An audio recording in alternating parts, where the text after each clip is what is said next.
So if you're somebody who is planning to start a small cafe business, I believe a lot would advise you and tell you to invest and buy a commercial espresso machine. And even I advise that.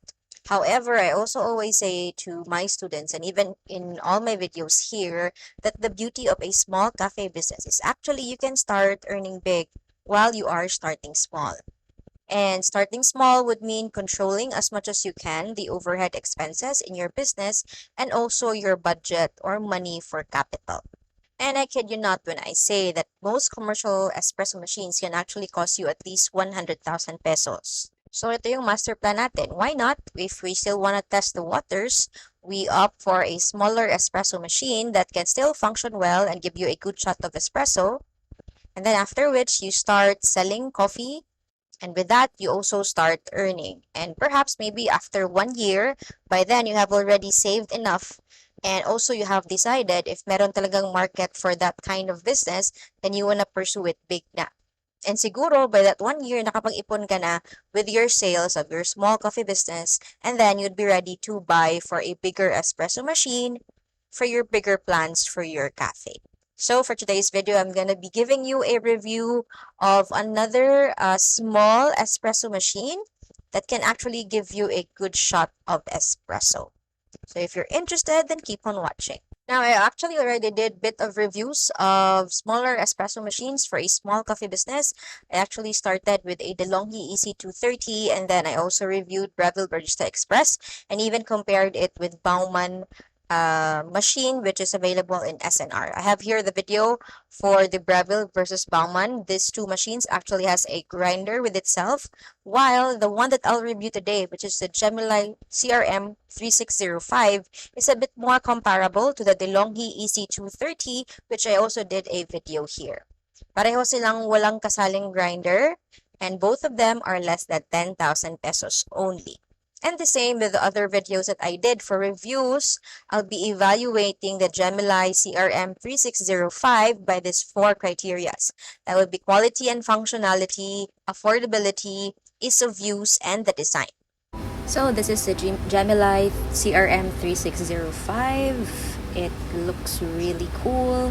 This is the power switch for the espresso, the barometer, the timer, and also this is for the hot water and then for the steam. So I love the shape of the steam one. It's also adjustable, the steam holder, and it also has a drip tray. Medyo maliit siya pero very fine. And then the water tank is nasa likod. Very easy, and it's also removable. This is the included porta-filter. It's a non-pressurized porta-filter. Medyo magaan siya but really still good. And ito yung kasama niyang tamper and scooper. Plastic siya. And then it also has a brush included. So let's now turn on the machine. So you just have really to wait na mag-on siya lahat. So para siyang magwa-warm up, no? You just wait na hindi na flash yung lights. This is also a warmer sa taas.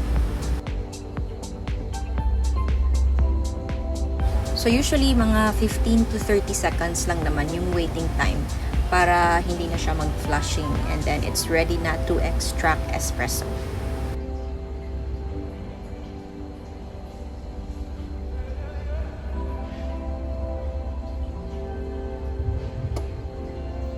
Okay, now it's good and we're ready.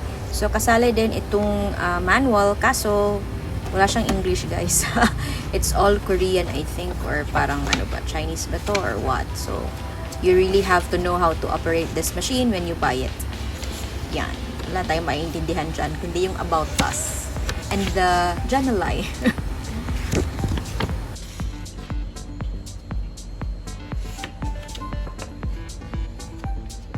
So, ito yung mga functionalities niya. Again, for extracting espresso, ito sa water, and then for the steaming. So, when you use every function, kailangan mo lang siyang i-click and then wait na hindi na siya mag-flushing or the timer would be all 000. That's the indication na ready na siya to be used sa steaming. And usually, mga ano lang siya, mga 15 to 30 seconds lang din of waiting time para ma-ready siya for steaming. So, it's actually like warming up. Ayan, so I think it's ready na. So, merong mga accessories na hindi kasali sa package, no? So, I bought another tamper and also distributor and then a steam pitcher. So, hindi kasali yung steam pitcher when you purchase the machine. And I actually prefer the tamper compared sa plastic na kasama. So, let's start dialing in. So, I'll use, this is 58 mm. So, I'll start with 18 grams as my input, and then also a finer grind of this grinder. So, we'll try to see if we can, I actually had the middle part of the grinder for this one. So, hindi masyadong fine and not also coarse. Nasa middle lang. And let's try to see if it can give us a good shot of espresso.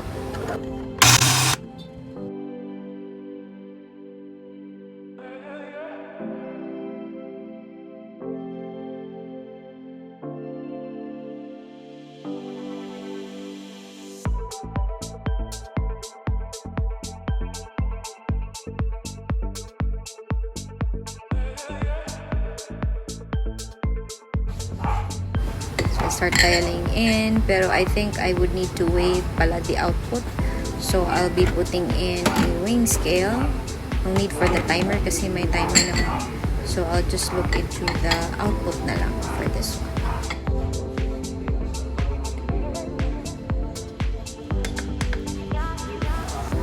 So, I'll be holding this button to control the timer. So, this is how you will program it. Try to see 6 seconds in, medyo mabilis yung pag-flow ng espresso. Let's try to see the pressure. Okay naman yung color, pero medyo mabilis for me. And yeah, 5 bar lang siya. So I think we should adjust the grind to a finer one with this. The espresso looks good. Okay lang, pero we can improve this. This time I tried a finer grind and still 18 grams. Let's try to see the pressure. It's now up at around 11 bar, pero the flow is there. So para siyang nasa stock. So perhaps it's too fine naman. So what I'll do now is I'll adjust the dosage. So I use 17 grams instead and maintaining the grind, the fine or the finer one. Let's try to see if we can get a better shot with this. So 7 seconds in. Let's try to see. I like the flow. And now it's at 9 bar. Oh, this is way better. And I think this is our right. So it's at 17 grams and then that fine setting in my grinder. Again, iba-iba yung grinder, so you really have to check and do dialing in. Right? This is it. Very nice crema. Right pressure lang. Perfect.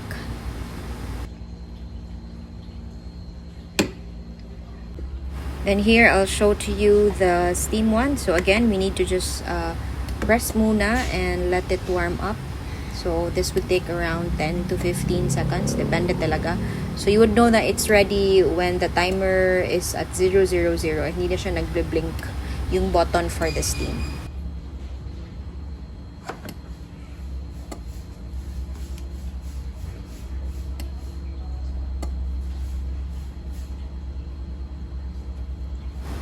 There, it's ready. So purge muna. And then we'll now steam.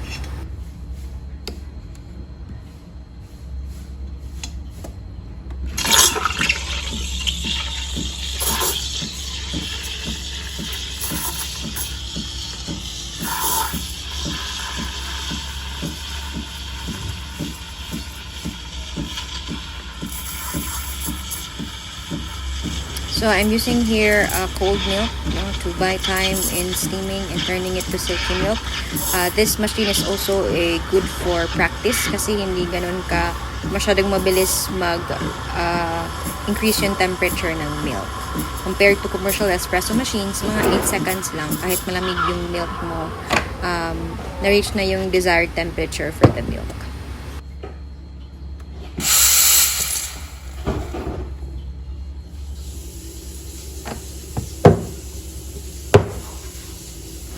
So here's our milk. Silky siya, pero a bit parang naging more of bubbles din. So parang naparamihan ko yung air inside, but still silky. Oops. And let's try making latte.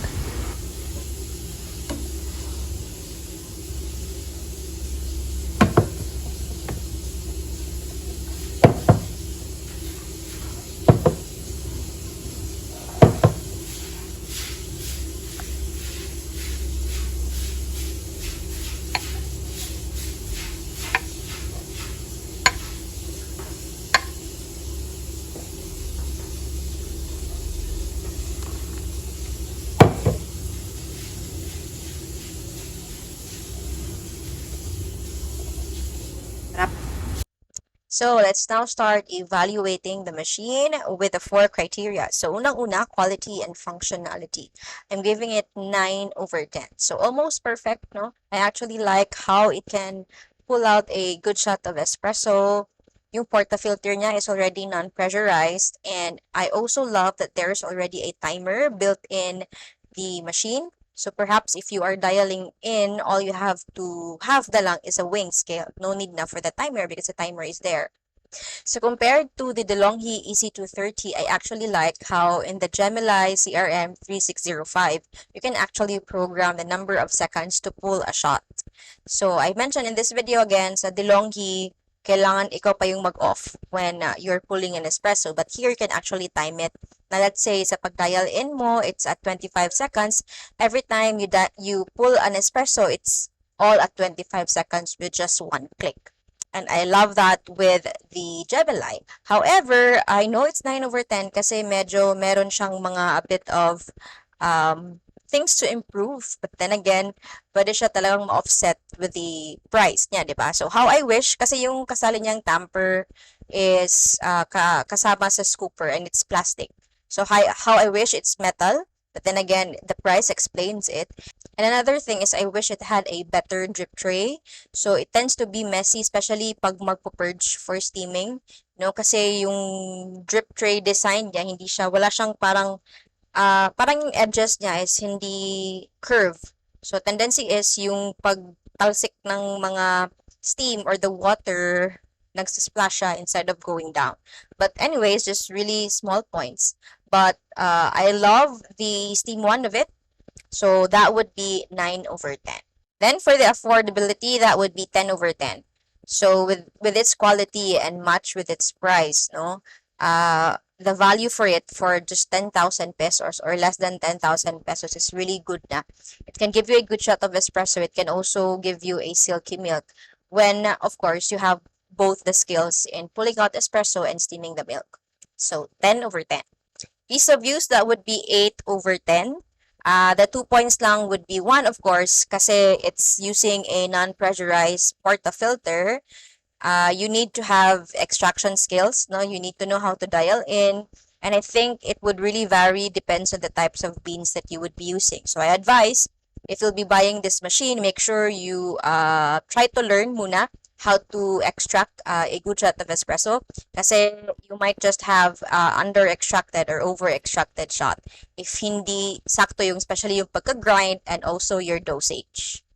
And also for the steaming of the milk, though it has a good quality steamed one, then again, you have to know how to create silky milk, you know how to angle it and create that vortex in the milk.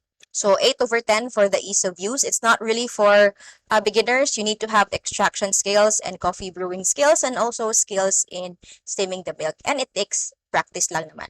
Next would be the design. That's 9.5 over 10. I know medyo magaan lang talaga yung machine kasi most of it, it's made of plastic, but I don't actually mind at all.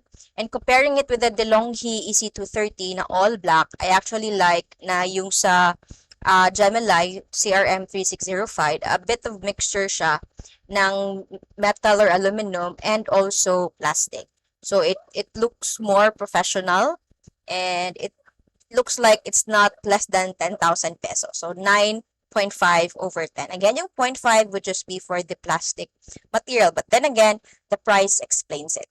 So overall, that would be a 36.5 over 40 for the Gemilai CRM3605. So ang tanong, pwede ba siya for a small cafe business? Of course, pwede siya. Most especially if your cups per day will not exceed like 50, this can actually survive for, I believe, 1 year. And with that, you have already sold enough, no, for you to be able to buy a commercial espresso machine. And perhaps with that 1 year of operating a small cafe business, you have already tested the market and you know already if meron ba talagang future with this type of coffee business. Again, yun yung napaka-beauty of a small cafe business kasi you can start earning big even if you are starting small lang with your capital or your investment. Again, I do have a mentorship, an online mentorship program, the Small Coffee Business Academy. If you want to be my mentee and you want me to be your mentor, you can join here. You will also be meeting fellow small coffee business owners nationwide as we have our monthly mentorship call or our group consultation call. I have here a full playlist of coffee business videos. So I'll see you here. Bye!